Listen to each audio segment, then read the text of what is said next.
Assalamualaikum warahmatullahi wabarakatuh. Selamat berjumpa sobat-sobat fisika yang saya sangat banggakan. Baik, kali ini kita akan melanjutkan pembahasan kita mengenai free fall dengan menggunakan pendekatan rumus posisi bahagian ke-6. Nah, baik, kita langsung saja ke pembahasan.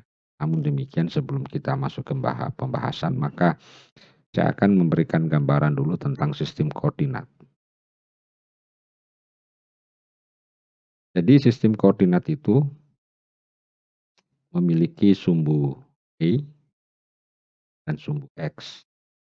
Nah, dalam kaitannya dengan kedudukan bahwa sumbu Y itu memiliki dua jenis sumbu, yaitu sumbu positif dan sumbu negatif.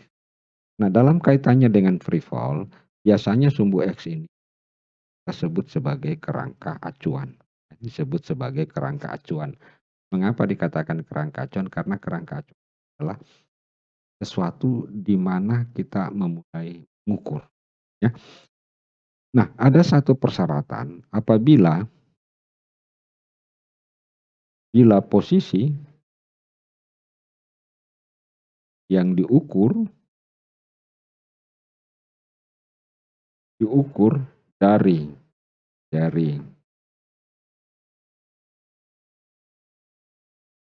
kerangka acuan menuju ke atas atau arahnya ke atas, maka posisi tersebut bernilai positif. Jadi misalkan kita memiliki posisi yang berada di titik A, maka jika kita ingin mengukur posisi tersebut dari kerangka acuan X menuju ke atas, maka ini bernilai positif. Kemudian sebaliknya,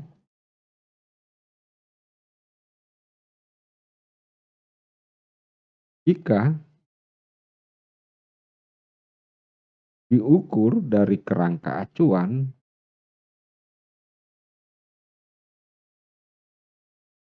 ke bawah, maka bernilai negatif.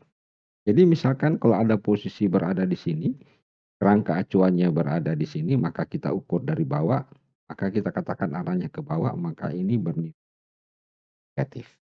Oke. Nah, berdasarkan dengan persamaan kedudukan ini, maka untuk free fall kita dapatkan sebuah rumus standar adalah YT sama dengan 0 tambah V0Y kurang /2 kuadrat. Nah, kita sudah membahas tentang persoalan YT. Nah, selain rumus YT ada pula rumus VYT, artinya kecepatan setelah bergerak T detik. Ini tentu sama dengan V0Y dikurang YT. Nah, inilah kedua rumus inilah yang akan kita gunakan di dalam menyelesaikan persoalan-persoalan yang berkaitan dengan persoalan free fall. Jadi sekali lagi kita punya ketentuan-ketentuan yang berlaku untuk kedudukan maupun posisi. Nah, selanjutnya untuk kecepatan, karena ada kecepatan yaitu V0Y maupun percepatan. Kalau percepatan itu arahnya ke atas, jadi jika kecepatan dan percepatan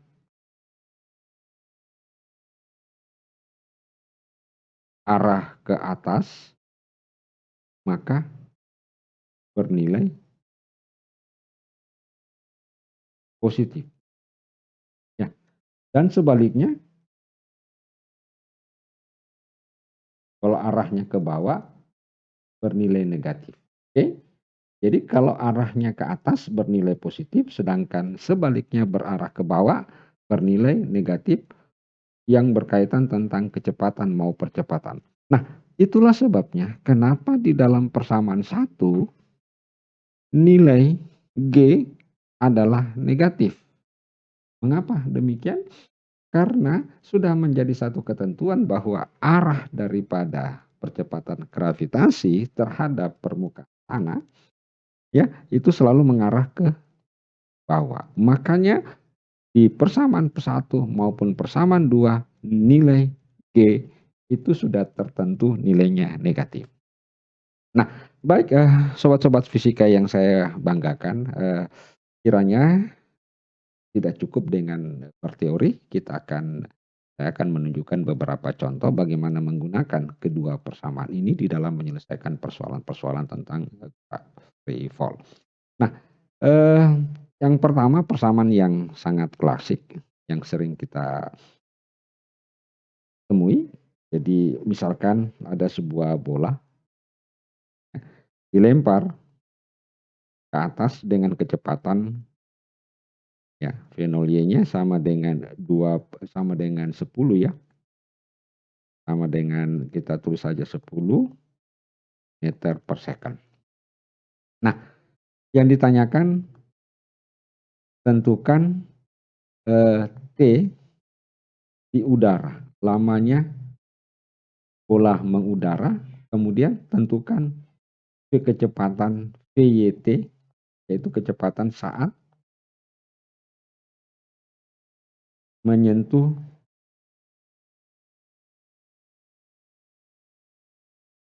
Nah, jadi kalau kita ingin menggunakan persamaan satu dan 2 tadi, maka pertama kita gambar sketsanya. Nah, maka yang ditanyakan adalah kedudukan A dan kedudukan B. Nah, untuk menentukan lamanya T di udara, maka kita gunakan rumus YT sama dengan ya, Y0 ditambah V0E T dikurang 1/2 GT kuadrat. Jadi saya tulis dulu rumusnya. Nah, bagaimana menentukan? Maka kita terlebih dahulu menentukan keadaan awal. Keadaan awal bola berada di mana? Berada di titik A. Karena berada di titik A, berada di kerangka acuan karena ini adalah kerangka acuannya adalah tanah, maka Y0-nya itu sama dengan 0. Oke. Setelah T detik, bola tersebut berada di mana? Berada di titik B. Berarti kedudukan B terhadap kerangka acuan juga sama dengan 0 ya.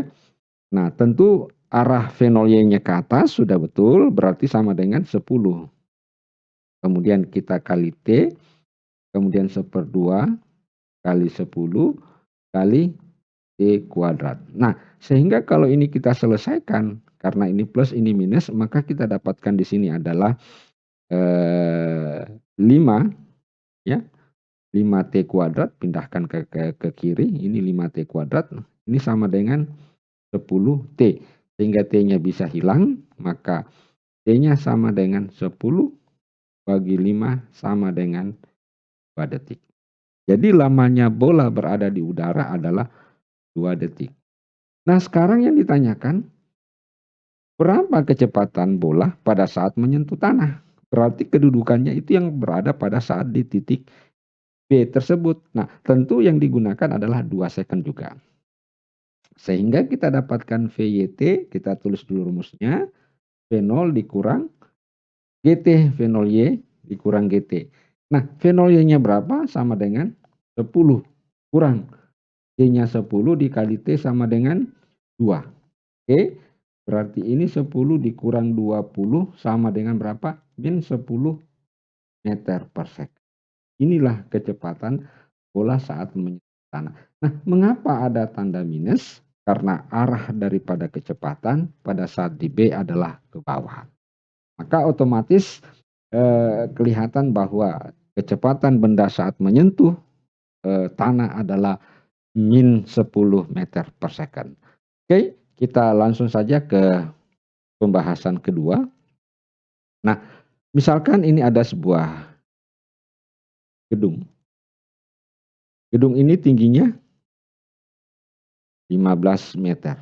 Kemudian di atas puncak gedung, seorang anak melempar bola, ya, seorang anak melempar bola dengan kecepatan V0 10 meter per second. Maka bola itu akan bergerak ke atas terus turun ke bawah, tiba di titik.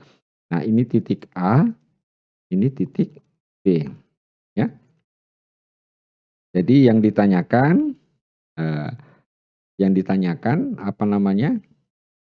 Tentukan T di udara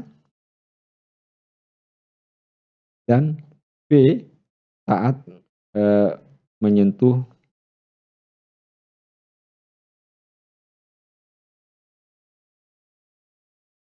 tanah. Nah, baik, kita gunakan kembali rumus yang pertama, yaitu YT sama dengan Y0 ditambah V0 ET dikurang 1/2 GT kuadrat. Ini rumus dasar. Nah, pada saat awal bola berada, kalau ini yang menjadi kerangka acuan kita, pada saat awal bola berada pada jarak, pada ketinggian berapa? 15 meter. Karena kita ukur dari bawah ke atas berarti 15 meter. Pada saat setelah bola jatuh tiba di tanah, dia berada pada kedudukan tanah berarti sama dengan 0. Oke, V0Y-nya arahnya ke atas, berarti tetap sama dengan 10 kali T dikurang G berarti 5 T kuadrat. Nah, kelihatannya membentuk persamaan kuadrat. Jadi kita bisa pindahkan ke kiri semua. Ini jadinya 5T kuadrat kurang 10T kurang 15 sama dengan 0. Sehingga kalau dibagi 5 semua ini kita dapatkan T2. Ini 2T kurang 3 sama dengan 0. Lalu kita faktorisasi maka ini T kurang 3. T tambah 1 sama dengan 0. Maka waktu yang memenuhi adalah T kurang 3 sama dengan 0 atau T sama dengan 3 second. Jadi lamanya bola berada di udara, T-nya itu adalah sebesar 3 second. Nah, selanjutnya kita ingin menentukan berapa kecepatan pada saat tiba di B. Nah, kita tinggal tulis saja PYT sama dengan V0E dikurang YT, ya. Nah, V0E-nya ke arahnya ke atas berarti sama dengan 10 dikurang 10 dikali 3. Berarti 10 dikurang 30 maka hasilnya adalah min 20 meter per second.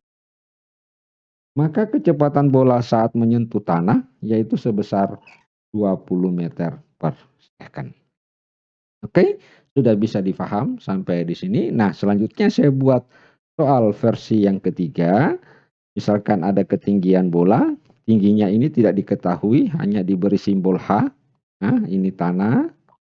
Nah, kemudian ini ada seorang anak melempar bola ke atas, ya, katakanlah dengan kecepatan V0Y-nya sama dengan 20 meter per second. Ya, bolanya tiba di. Nah, yang ditanyakan tentukan tingginya H. Tentukan tinggi gedung.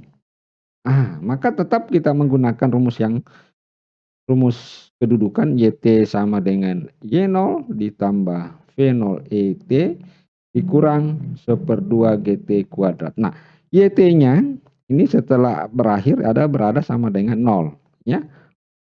Kedudukan awal bola sama dengan tulis sama dengan H, ketinggiannya H. V0Y-nya sama dengan 20. Ya.